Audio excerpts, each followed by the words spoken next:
রাজু কই? রাজু ওই ঘরের ভিতর আছে, কিন্তু আমরা থাকতে তোকে রাজুর কাছে যেতে দেবো না। এদের তো অনেক সাহস বেড়ে গেছে, এদেরকে একটা কিছু দেখাতে হবে। বন্ধুরা, ভিডিওটি ভালো লেগে থাকে তবে লাইক করবেন এবং সাবস্ক্রাইব করবেন প্লিজ। আমার সাথে বোর্ডে কে দেখাতে আসছে? দিছি। রাজু, বেরিয়ে এসে বলছি। রাজু, হ্যাঁ চম্পা, সামনে আগাবি না, আর এক পা আগাবি না। যদি আগাস তাহলে তোর লিপস্টিক আমি কেটে দেবো এবং মেকআপগুলো সব ভেঙে ফেলবো। একটা লিপস্টিক দিয়ে বাহাদুর করস? আরে তোর সব কিছু আমার কাছে দেখ।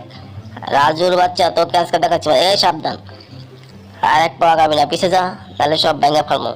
যা বলছি। ইসরে, রাজু যা আরো পিছে। রাজু, তোর সাথে কি করবো রে? তোরা যাইতেছে, যা আরো যা, পিছে যা। ইসরে, তোরা সব দেখি কি করে রাজু। এই শুধু রশি টান দিন, শুন। চম্পা, তুমি খাঁচা ভিজে বন্ধু হয়ে থাকো, কারণ তোমার আগে আমার বন্ধুরা এসেছে, আমি তাই বন্ধুদের সাথে ঘুরবো।